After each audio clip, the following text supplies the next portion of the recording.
think outside the box, if you will. I mean, go there, go off campus. Let's think this through. And sure enough, that's where the Mustang was born. When it finally hit, it took the country by storm.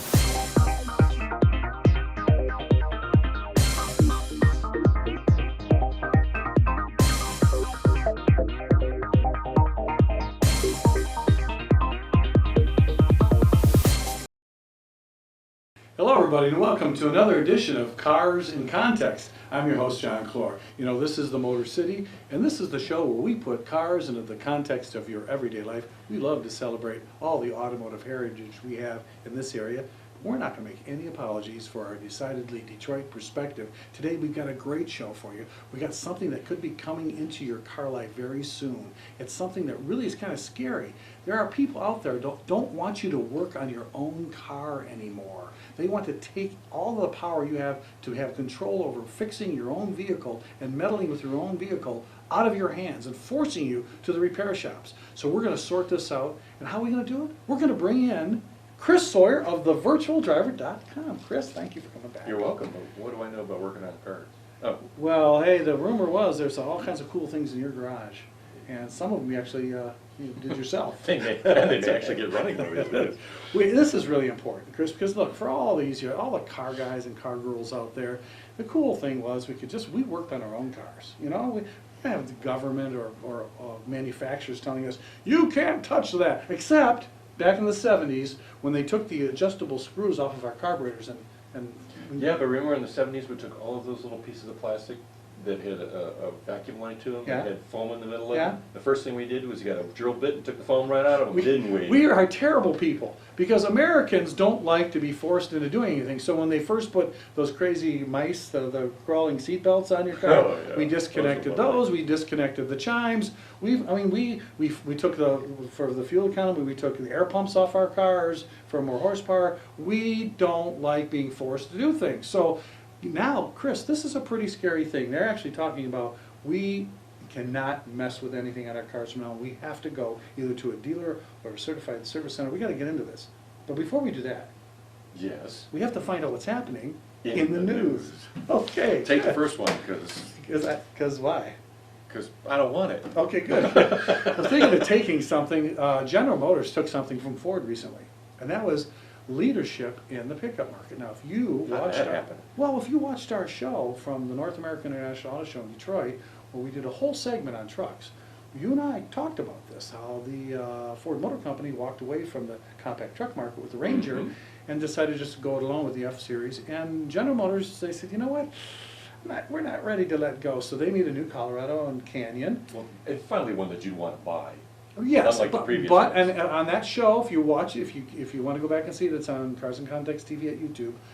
That show we did say, and I said, I think, hey, this truck's pretty big. It's like a 7/8 full size. It's probably gonna, maybe it'll take sales away from the GM's full size truck. Well, Chris? Yes. It didn't. Really? Yes. According to the latest sales figures, it's not happening at all. Ward says the Silverado sales were just shy of 127,000. It was up about 18% to a year ago. Sierra was also up, hitting about a 7% rise. So far, it looks like they didn't cannibalize sales of their own trucks. They actually have, it's given them additional truck sales, which has now pushed them over ahead of Ford. Wait a minute. And took over the lead. How do they know this? Because aren't they doing an emergency didn't they do an emergency restyle of their full-size truck because it wasn't selling well? Well, that was the incentives. People saying it looks old. You can't really tell the difference. So do I, but you know, well, we don't hold that against me. no, I think you look fantastic. Just wanted to give me something about good news. Well, your little headline here says it all. Honda drops green cars. What? Green cars are the thing in the future. They said they're dropping the Civic Hybrid. No. Yep, the CNG Civic. No compressed And the plug-in version of the Accord. Let's just cry. Sales have been miserable. So far this year, Honda sold just over 2,000 of the three combined. Wait, all three together? Wow. But you're not buying those, folks. Honda's not giving up totally. No, sir. It's going to come out with a hydrogen fuel cell car. Oh, hydrogen. So if it sells 2,000 of those, it'll be like, we sold more hydrogen fuel cells cars than we did anybody ever all sold. three combined. And they say it's great. Chris, when is this going to stop? It will almost go with. Can I also have that battery electric as well as a plug-in in Okay, 2018? well, 2018. But didn't we do a show saying why they have to make them? Because the government. Government says you gotta have them, yeah. You gotta have 'em. You gotta meet those numbers. So even though But if they don't sell, this is what everybody's worried about. This is what's got the See? whole industry up in arms. You're forcing car companies to make stuff that doesn't sell, which is what makes them go out of And it goes business. along with something that I read yesterday. It was a glass in, which is an valuation company in the UK. They looked at the 10 worst cars for resale after a year and 12,000 miles. I mean, Yeah. that's it. Number 1, electric car. Number Why? 3, electric car. Number 5, electric car. They started out at 22,000 pounds each. Yeah. Their resale value is 5,000 pounds. Nobody- After a year. Nobody wants to use the electric. They don't want to. Yeah, but if you want to get an electric, buy a used one. That's like buying that used VCR at the Goodwill. But they're cheap, aren't they? You still have a VCR? Yeah, I hate to say it. I do. Yes! Okay, listen, speaking of General Motors, let's go. You remember we had this discussion about CVTs, Mm-hmm. constant, Continuously variable transmission. They're constantly variable to be doing all it's the time. continuously variable because it's got a cone instead of gears. Yeah, right? so Yeah, it's like they can chase it a both snowmobile. sides. All right, we told the world, we told you guys, yeah, everybody's getting rid of them. Guess what? They're not. They're back. Just when you thought it was safe not to get a Who's doing it this CVT. time? Well, General Motors. Wait a minute. The company that didn't put the second deal on it the first time around. Correct. I hope they put that. So now they do a better GM job says, designing it. hey, we want to do a CVT again because, you know, they're begging for any kind of increase in fuel economy, and Ford, Well, you know, the Ford got rid of CVT it. increase in terms of fuel efficiency is equivalent really to about half a hybrid in terms of the fuel efficiency increase. So it makes sense financially. It's for working them, for right? Nissan. Well, anyway, Ford's already admitted they tried it, they Ford didn't want to built do a it. horrible one But, to begin with, yeah. and all you enthusiast drivers out there, you despise them, you just don't like them. And in China, Chris already told you on one of our shows, they don't feel the shifting. They don't want it. They don't want it. They go, what's wrong? Must feel like an electric It's motor. an electric car. Yeah. So what they're going to do is they're going to, in 2019, they're going to come out, they're asking suppliers to bid on a new CVT in a couple years so they can put it back into vehicles. Chris, if that's technology, that won't go away. Whatever you do, GM, don't cheapen this one out like you did last time. That's just foolish. Hey, here's a good one for you. Okay. The U.S. wants more ethanol pumps. No, not more. Chris, didn't we talk Even though there's a controversy about the ethanol and the gasoline, I think we talked about that. Yes, we've had several shows. The government still wants Americans to use more. More ethanol. So it's like, let me see, if you're already an alcoholic, don't want you to be an alcoholic, I'm going to give you more alcohol. Yeah. Our cars are turning into alcoholics because The Obama administration wants to put $100 million into building more ethanol blender pumps Yeah, I've got a picture so that you here can of a- choose how much ethanol to put in your car. Yeah, so you Despite do- the fact that you get over 10%, and most cars are going to start after a while, the seals will go away. And I know there are a lot of people out there who say, no, that won't happen. Yes, it will. Depends on how old the car is. Yeah, and if it's on if flex it's as fuel. little as 3 years old, it can happen to it. So the EPA wants to decarbonize gasoline to reduce the amount of carbon in the gasoline, and so you add more ethanol. Can I tell you a little story, and I'll make it quick? A friend of mine has a very good friend of his who is a very high mucky-muck in the EPA. Oh, And showed him a study that I'm trying to get my hands on that says, right at the beginning, the reason we're putting ethanol, and this is an EPA study, the reason we're putting ethanol in your fuel Yeah. is because we're losing revenue from the increased fuel economy of the cars out there. We know the fuel stinks and we my. want to make it worse. didn't we Your tell government you at folks, work. we told you, when you want to follow the problems that are in the auto industry, Follow the money. Follow the money. We told you that. Yep. We told them that. Well, let me get something that's a little more fun. How about doing something that lights up people's lives? We're putting a 9-volt battery on your tongue? No, I thought you were going to say something about Debbie Gibson. Huh?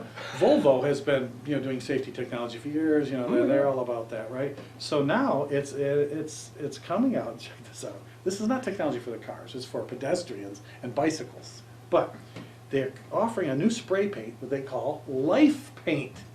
Okay? Yeah. And you spray it on your clothing or your object or anything you want. And while it's invisible in the daylight, guess what? At night, it shows up super bright when the headlights hit it. Why do I keep seeing Marty McFly's dad walking down the school hallway with "Kick Me" on the back of him? Yes. You're going to get tagged by people. Well, remember, kids, when your mom and dad, when the fluorescent paint came out and your mom and dad's made you paint your bike the fluorescent, and it was all cool, and now you only see them on guys that work on the street, Yeah. the green. But this stuff, I guess you can put it on bikes, helmets, jackets, shoes. You can even spray your dog. You. So, well, that's technology at work for you. No thanks. Oh, Chris, that was exhausting. That news, we can't keep doing that. It's just gonna hurt us. But let's do something more fun. Let's do something for you, the viewers. Now it's time for car trivia time. Okay. This is when we ask you a question, and then we ask you not to check Siri or go on Google, and just think about it. You know, I just got Siri on my iPod. You did? Yes. Well, She's fun. Hope she's nice to you. We're going to ask you this question, then we're going to take a little break, and let you think about it, give you a couple of seconds. We'll come back, and we'll give you the answer to today's question. Yes, I Love got it. it. All right. You know, we talk about conveniences in our cars, and you know how we have it's loaded, it's got power. I want an everything. automotive ice cream maker. Quite honestly. That's not going to happen. Anyway, today's question is, what was the very first car, the first car ever to offer power factory seats, power seats from the factory, not an aftermarket? What's the very first U.S. car came out with an option from the factory to get power seats? We're going to answer that question for you. Then we're going to put Chris in the driver's seat to talk to us about, is it the end of the do-it-yourselfer? Right after this message.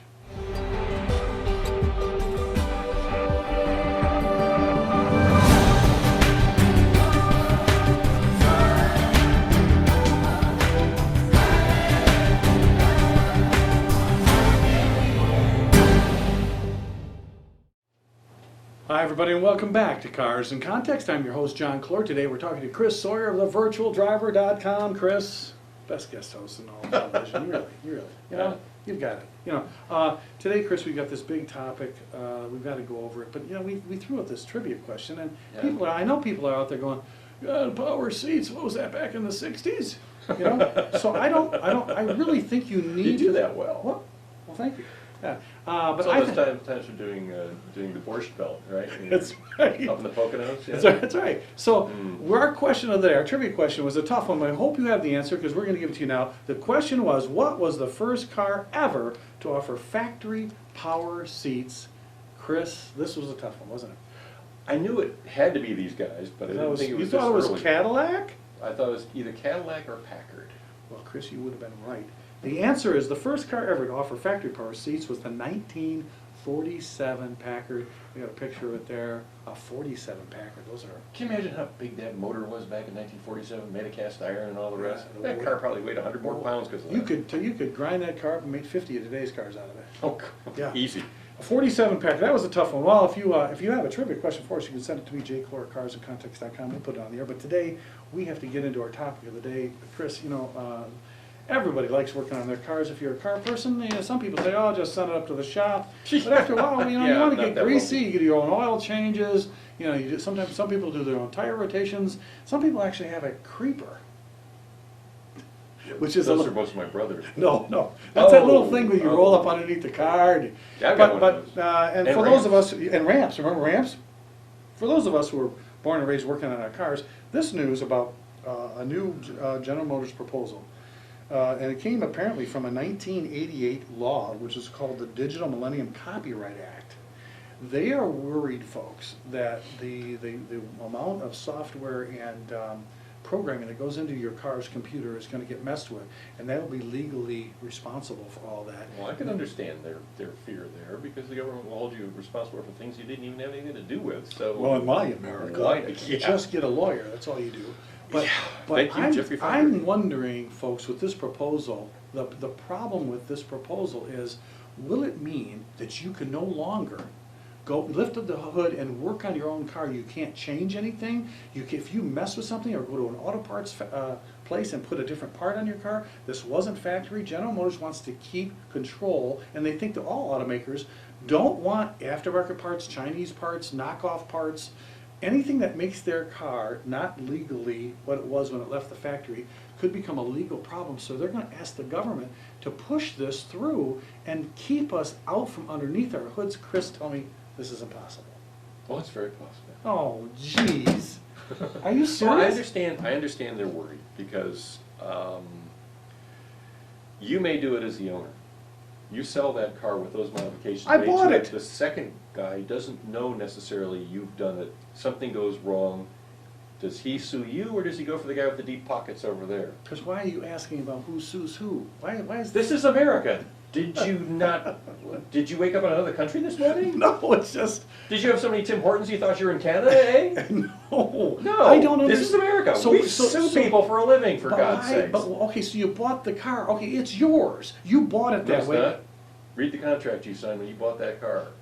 Oh, the They fight. own the The intellectual property within that vehicle. So, At all times. All right, those of you out there who are into performance and you bought yourself this crazy Scion or Honda or Mustang or whatever, and you went to the aftermarket, you bought a new tune for your car, and it wasn't a factory tune, and you went to Joe Blow's speed shop and he put this tune on the car, and then about a week later you're standing on it and you're going down an on-ramp, and boom, the side of your engine flies out, and all the pistons, everything, and it blows up. You mean to tell me? In a rational world, we say, sorry, buddy, you did it to yourself.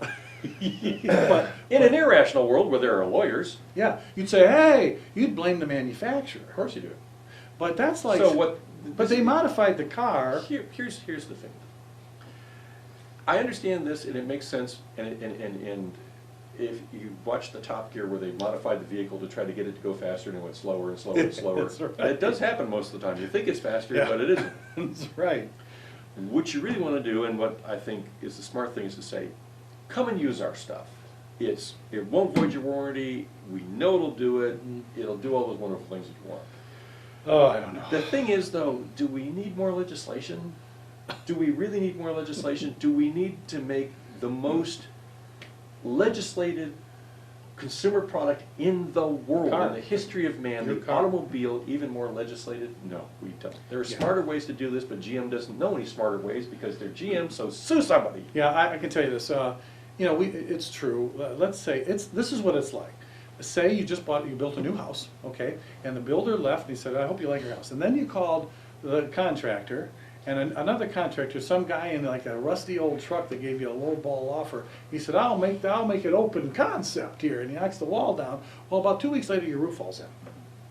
And then you call up the builder and say, my roof fell in. He said, yeah, but you modified the house, so I'm not responsible. But they still sue you because it's your product, you know? Yes. So this is This is America. I have the right to be stupid and sue anybody I want to. That's correct. So folks, And let it's this be the judge's fault for not throwing out these cases. yeah. It is the judge's fault. So unfortunately, for those of you who like to tinker, the only thing we can tell you is there'll probably be a cutoff date on this law. Mhm. So if you've got an old classic car and you were used to working on a nice old classic, that'll probably not go away.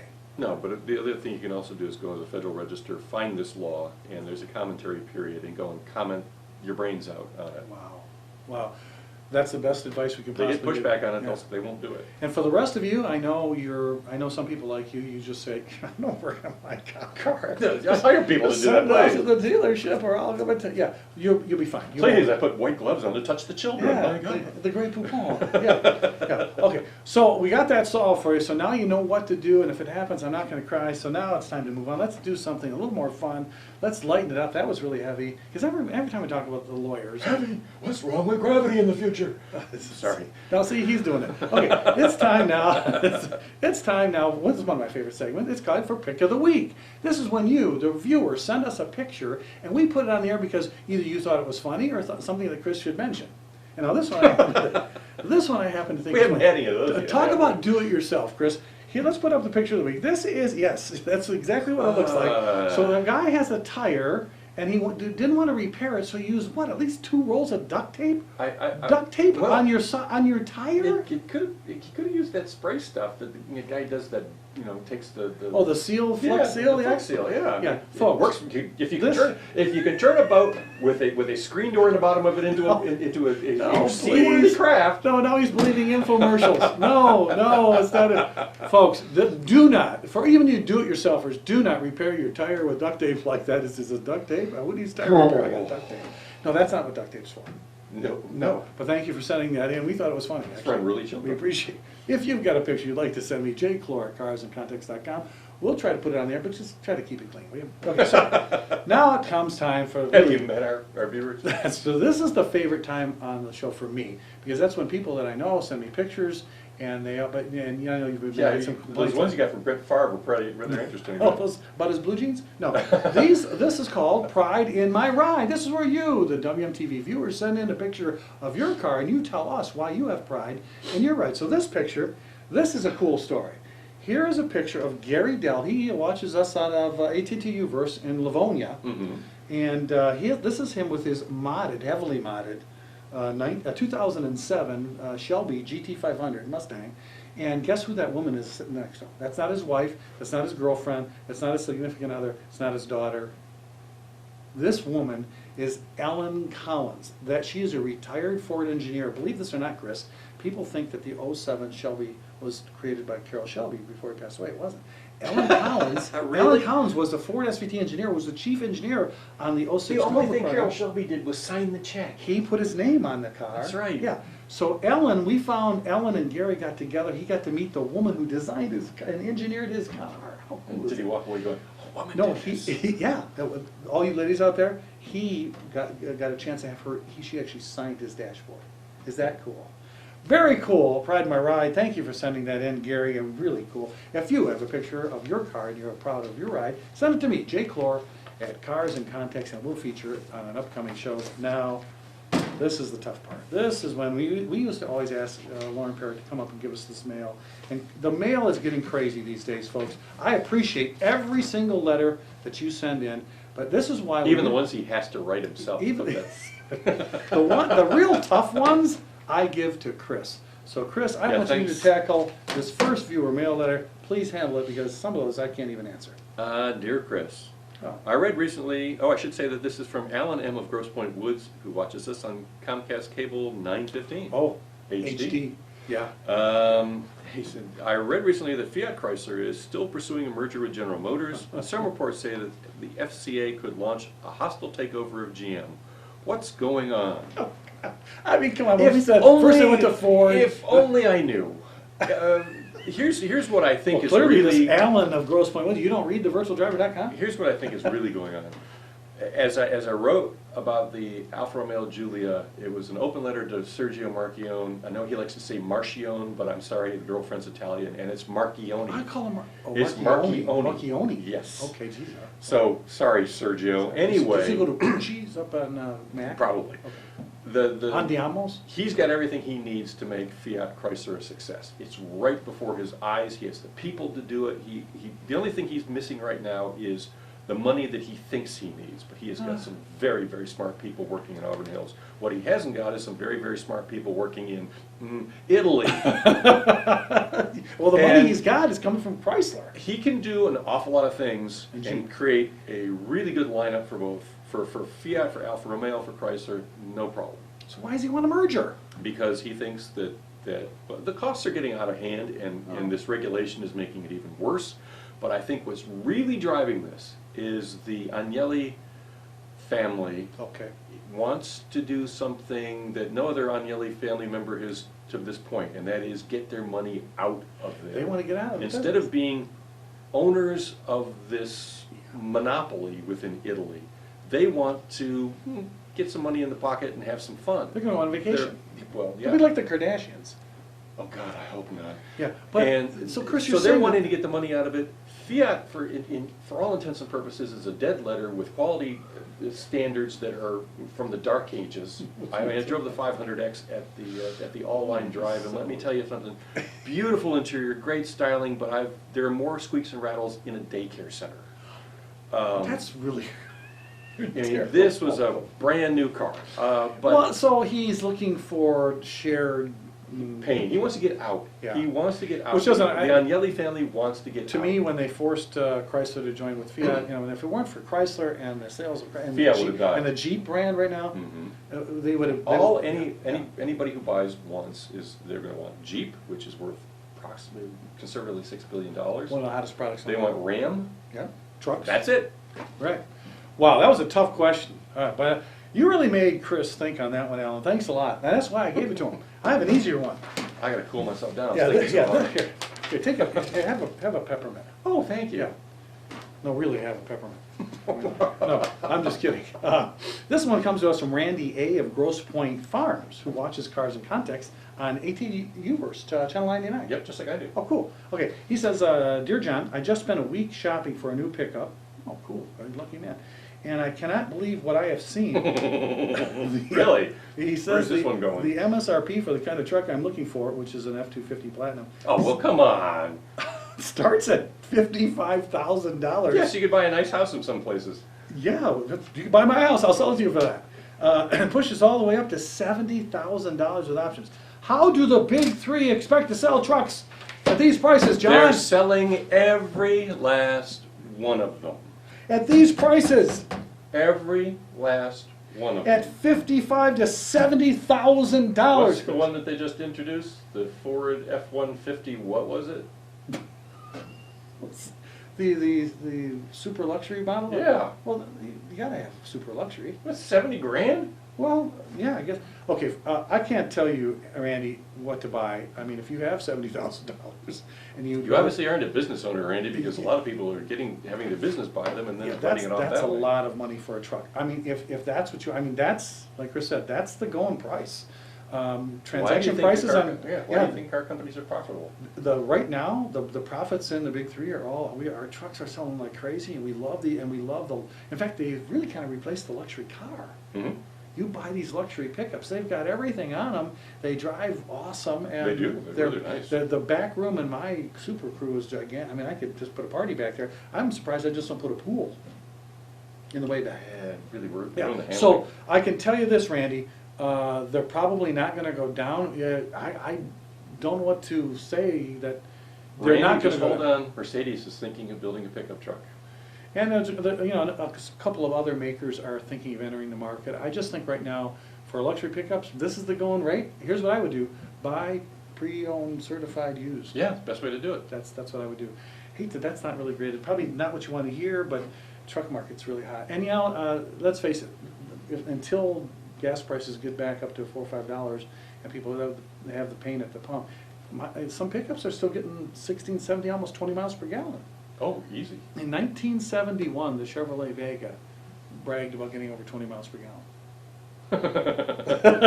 And now we have trucks doing that. I got a 425 horsepower BMW outside to get 26. Okay. Well, thanks for those questions. If you have a question you'd like to ask us and have it answered on the air, send it to me, jclor at carsincontext.com, and we'll be sure to put it on an upcoming show. Chris, we're out of time. I know, just when your breath started smelling good. I'm so sorry. No, you're not. No, here. Want another one? Sure. No, really, Chris, everybody should be reading you on the virtualdriver.com. You've got some great stuff there. We really appreciate you coming by to Cars in Context. If you want to catch any of the other shows that we've had, we're approaching our 100th episode. We're coming up on that pretty soon. Check us out on Cars in Context TV on the YouTube channel, and you can go back and see all the great things that he said and see if he's really right half the time or more. Thanks again for coming by. You're welcome. Okay. And thank you for joining us here on Insult. Cars in Context. Remember what our motto is here at Cars in Context. What, me worry? No, it's knowledge is power. Oh, okay. So until next time, I'm your host, John Clor. Thanks for watching.